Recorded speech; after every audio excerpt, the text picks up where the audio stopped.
ಕುಮಾರಸ್ವಾಮಿ ಅವರು ಈ pen drive ಹಂಚಿಕೆ ಮಾಡಿದ್ದಾನೆ ಅನ್ನುವಂಥ ಆರೋಪ ಏನು ಹೊತ್ತು ಹೋರಾಡ್ತಾ ಇದ್ದಾರೆ ಡ್ರೈವರ್ ಕಾರ್ತಿಕ್ ಅವರ ಬೆಂಗಳೂರಿನಲ್ಲೇ ಇದ್ದಾನೆ ಅನ್ನುವಂಥದ್ದನ್ನ ಒಂದು ಸ್ಫೋಟಕ ಹೇಳಿಕೆಯನ್ನ ಈಗ ಮಾಜಿ ಸಿಎಂ ಕುಮಾರಸ್ವಾಮಿ ಅವರು ಕೊಡ್ತಾ ಇದ್ದಾರೆ. ಕುಮಾರಕೃಪಾದಲ್ಲಿ 12 ಜನ ಸಂತ್ರಸ್ತೆಯರನ್ನ ಇಟ್ಟಿದ್ದಾರೆ. ಸಂತ್ರಸ್ತೆಯರನ್ನ ಹುಣಸೂರಿನಲ್ಲಿ ಸಂತ್ರಸ್ತೆ ಸಿಕ್ಕಿದ್ದು ಸಂಬಂಧಿಕರ ಮನೆಯಲ್ಲಿ. ರೇವಣ್ಣ ಪ್ರಜ್ವಲ್ ಟಾರ್ಗೆಟ್ ಮಾಡಿ ಸರ್ಕಾರದಿಂದ ಈಗ ತನಿಖೆಯನ್ನ ಮಾಡ್ತಾ ಇದ್ದಾರೆ. ನವೀನ್, ಕಾರ್ತಿಕ್, ಶ್ರೇಯಸ್ ಪಟೇಲ್ಗೆ ಈಗ ನೋಟಿಸ್ ಅನ್ನ ಕೊಟ್ಟಿಲ್ಲ. ಬೆಂಗಳೂರಿನ ಗಿರಿನಗರದಲ್ಲೇ ಇದ್ದಾನ ಮಾಜಿ ಚಾಲಕ ಕಾರ್ತಿಕ್. ಬಂಡೆ ರಕ್ಷಣೆ ಕೊಡುತ್ತೆ ಅಂತ ಕಾರ್ತಿಕ್ ಅಂದುಕೊಂಡಿದ್ದಾನೆ. ಕಾರ್ತಿಕ್ ಟ್ರೈನಿಂಗ್ ಕೊಡ್ತಾ ಇದ್ದಾರೆ ಅಂತ ಕುಮಾರಸ್ವಾಮಿ ಅವರು ಗುಡುಗಿದ್ದಾರೆ.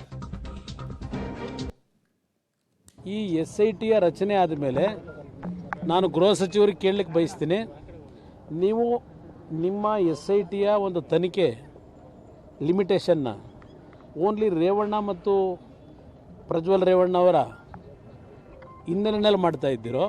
ಮಿಸ್ಟರ್ ಪರಮೇಶ್ವರ್, ಹೋಮ್ ಮಿನಿಸ್ಟರ್, ನಿಮ್ಮನ್ನು ಕೇಳಲಿಕ್ಕೆ ಬಯಸ್ತೀನಿ, what is your SIT role? Up till now they have not arrested that Naveen Gowda, they have not given summon. Why you are suppressing all these things? 14 ವರ್ಷದಿಂದ ಕೆಲಸದಲ್ಲಿದ್ದವನಿಗೆ ಇಂಥ ಈ ರೀತಿಯ ಒಂದು ವ್ಯಕ್ತಿಯ ನಡವಳಿಕೆ ಗೊತ್ತಿದ್ದು 14 ವರ್ಷ ಅಲ್ಲಿ ಯಾಕೆ ಕೆಲಸ ಮಾಡ್ತಾ ಇದ್ದ ಈ ವ್ಯಕ್ತಿ? ಇವನೇನು ಮಾಡ್ತಾ ಇದ್ದ ಅಲ್ಲಿ 14 ವರ್ಷ ಡ್ರೈವರ್ ಆಗಿ? ಇದೆಲ್ಲ ಬರಬೇಕಲ್ಲ ಮುಂದಕ್ಕೆ. ಅವನೇನೋ ತಿಳ್ಕೊಂಡಿದ್ದಾನೆ, ಪಾಪ ರಕ್ಷಣೆ ಕೊಡ್ತಾರೆ, ನಮ್ಮ ಕಲ್ಲಬಂಡೆ ಭಾಳ ಶಕ್ತಿ ಇದೆ, ಮುಂದಕ್ಕೆ ಅವರಿಂದ ರಕ್ಷಣೆ ಸಿಗ್ತದೆ ಅಂತ ತಿಳ್ಕೊಂಡಿದ್ದಾನೆ. ಇವರೆಲ್ಲ ಕಾನೂನಿಗೆ ತಲೆ ಬಾಗಲೇಬೇಕಾಗಿದೆ, ನಿಮ್ಮ ಕಲ್ಲಬಂಡೆ ಸಮೇತವೇ. ನೋಡ್ರಿ, ನಾನು ಆ ಸಂಸ್ಕೃತಿಲಿ ಬಂದಿರೋನಲ್ಲ. ಆ ಸಂಸ್ಕೃತಿನಲ್ಲಿ ಆ DK ಶಿವಕುಮಾರ್ ಸಂಸ್ಕೃತಿ ಜಗಜ್ಜಾಹಿರ.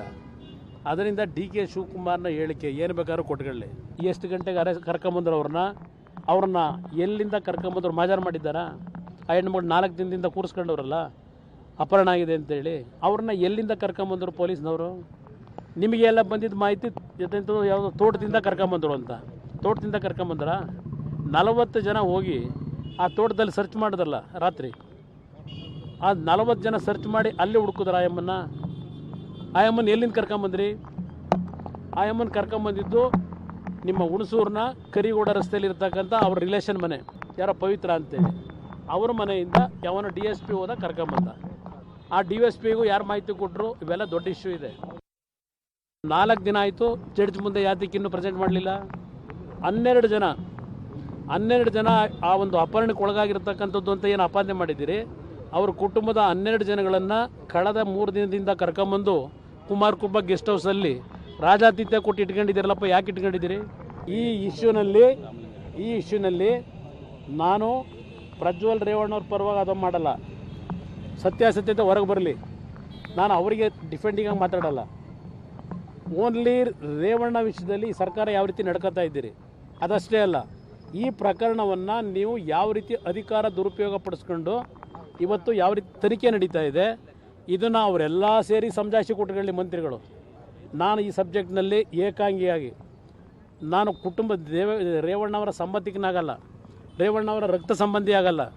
ನನ್ನ ಈ ಒಂದು ಹೋರಾಟ ಆ್ಯಸ್ ಎ ಪೊಲಿಟಿಷಿಯನ್, ಒಂದು ಶಾಸಕಾಂಗ ಪಕ್ಷದ ನಾಯಕನಾಗಿ, ಜನಪ್ರತಿನಿಧಿಯಾಗಿ ನನ್ನ ಜವಾಬ್ದಾರಿಯನ್ನು ಯಾವ ರೀತಿ ನಿರ್ವಹಿಸಬೇಕು ಏಕಾಂಗಿ ಎದುರಿಸಿ ಸಿದ್ಧ ಇದ್ದೇನೆ. ನೀವು 10 ಜನ 20 ಜನ ನಿಂತ್ಕೊಂಡ್ಬಿಟ್ಟು ಏನು ದಾಳಿ ಮಾಡ್ತೀರಿ ಮಾಡಿ 3:30 ಗಂಟೆಗೆ